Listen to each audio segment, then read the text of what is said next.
There was a 3-year gap between the OG PS3 and its revised Slim model, as well as between the PS4 and PS4 Pro. So while Sony may not have announced the PlayStation 5 Pro yet, if past history is anything to go by, we could see its release as early as next year. Here's what we're expecting from the new and improved console. Smaller and minus the curves. Do you remember back when the Xbox Series X was first unveiled and was laughed at for its enormous size? By comparison, the PS5's design is considerably more unwieldy because it's not just taller than the Xbox Series X, but it's curved on both sides. That's meant to necessitate a stand to allow users to place the console horizontally too, if they prefer. But the design doesn't work too well, and it makes it rather difficult to place it in an entertainment center or on a shelf. We get what Sony was going for, a futuristic look. It definitely looks interesting, but maybe a mid-generation revision calls for a return to the boring and boxy, yet practical design. More storage. Users have complained about the tiny NVMe SSD, an 825 gig unit that contains around 667 gigs of usable space, after accounting for the system OS and other important files. Sony needs to look into introducing a full terabyte drive at the least into the upgraded system, but ideally, they should consider 2 terabytes. The size of games, even though they could have been smaller thanks to new generation compression technology, is huge. Users shouldn't need to stress over picking which games to delete and which ones to keep. That doesn't feel very pro. More efficient storage expansion. With the Xbox Series XS, adding more NVMe storage is as simple as purchasing an expansion card and plugging it into the console. It requires no guesswork or disassembly of the console. On the PS5, however, adding extra NVMe storage space is a much harder process. You need to buy a third-party drive with a heatsink, partially disassemble the console, then install the drive with a screwdriver. Unnecessarily complicated, right? While adding extra storage to the PS5 ensures that nothing is left jetting out of your system, it's still not preferred over your regular plug-and-play solution. Sony needs to look into this option for the PS5 Pro instead of forcing its users to rely on a third-party manufacturer. Improved DualSense controller. The DualSense controller for the PlayStation, no doubt, is pretty impressive. Its battery life, on the other hand,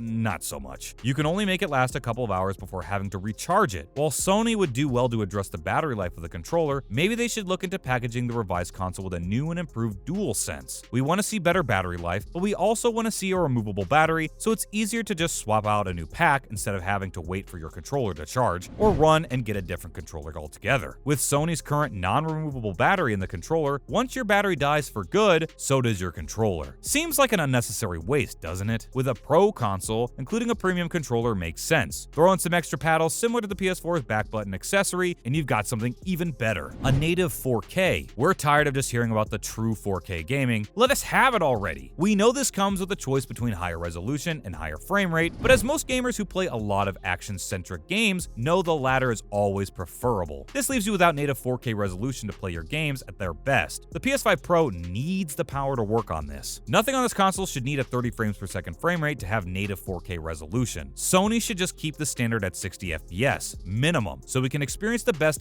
graphics of our games without having to compromise on playability. This would probably require a better and more expensive GPU, and that would understandably increase the price of the overall system. But for a Pro model, which is meant for enthusiasts looking for optimal playability, that seems like a decent trade-off. Less noise. The noise isn't much of a problem with the PS5, especially when you compare it with the PS4, but many still find the console to be way too loud. This isn't even noise from the fan. There is a significant bit of coil or capacitor whine. Play a graphically intensive game at a lower volume and you'll know what we're talking about. The low buzz or hum isn't exactly a deal breaker, particularly if you're playing the game at a higher volume. But as long as Sony is working on improvements, this is something they might want to look into. They wouldn't even really need to get rid of the noise completely. They just need to reduce it. Maybe replace one capacitor inside while redesigning the console. When is it releasing? While we're pretty sure that we're going to be seeing a PS5 Pro, it's probably wise to take any announcement with a pinch of salt until something official comes out. The news so far is fairly thin, which is why rumors have started to spring up. The most recent bit of information that has come in the form of a senior software engineer job listing put up by Sony, which may have hinted at the development of a revised console. Other reports suggest that the PS5 Pro could be set to release around 2023 or late 2024. We feel like 2024 is a better guess because there are some rumors floating around about the PSVR 2 releasing in Q1 2023. Sony is probably not going to want the PS5 Pro to share the spotlight. Also, let's keep in mind that the PS4 Pro was released 3 years after the original model. That aligns with the prediction from the release date for the PS5 Pro, but is that likely to be the case? Other reports point to pandemic delays and the risk of devaluing the base PS5 as important things to consider when thinking about how smart it would be for Sony to release a PS5 Pro in such a short time. According to other reports, Sony recently shipped 1,500 units of a console prototype from London to the United States. While this could be upcoming PSVR 2, there is a chance chance that it could be the PS5 Pro, but that's just speculation right now. At this stage, it's way too early to tell. What will it look like? Similar to what we saw with the build-up to the PS5, some renderings of the PS5 Pro have started to pop up online. But again, we recommend that you take this with a big pinch of salt because none of these are official by any means. The most recent renderings were provided by the concept creator Jermaine Smith, who partnered up with Let's Go Digital to present his idea of what PS5 Pro and PS5 Slim could potentially look like, and nowhere near as exaggerated as the ones that had come up for the PS5. When should we expect an announcement? If you're waiting for official announcements, Sony events are the best place to be. Either way, we don't recommend getting your hopes up for any upcoming events this year. The next big reveal by Sony is probably going to be the PSVR 2 headset, which was only recently announced with Horizon Call of the Mountain, and we were recently blessed with the design for the PSVR 2. Sony's next event hasn't received a date yet though, so we wouldn't hold our breath for updates on the PS5 Pro until at least the end of the year. What specs can we expect? Again, we don't know anything about the spec sheet for the PS5 Pro since it hasn't been announced yet, but CNN has stated that they believe it might feature a suite of AMD Zen 4 CPUs and RDNA 3Us. The question on everybody's mind is whether the new and improved model will be the 8K console that we've been waiting and hoping for. As of right now, the PS5 does support 8K, but it's barred by a firmware update, probably because 8K games and TVs haven't become mainstream yet. How much will it cost? We could be looking at a price anywhere between $600 and $700, but we can't say for sure. That being said, looking at how difficult it is still to get a hold of the PS5, we imagine that its price won't be falling anytime soon. As for the Pro, a higher price is more than likely. Should you wait for the PS5 Pro or buy the PS5? Many would argue that we don't really need the PS5 Pro, but in 3 years' time, it's very likely that we will see developers face more hurdles because the PS5's aging hardware. There might be a consequent compromise in games, for example, lower frame rates and resolutions. With technology, you're always going to get a better deal if you wait. That being said, the PS5 is an excellent console with incredible games that you can play right now. But do you really want to keep waiting for the next best thing and miss out on what you could be experiencing now? Well, that's all we have for you guys today. Are you excited for Sony to announce the PS5 Pro? Are you going to try and get your hands on it, or are you going to try to stick with the PS5? Let us know all your thoughts in the comments below. If you like this video, be sure to give it a thumbs up and subscribe for more. See you next time. Bye!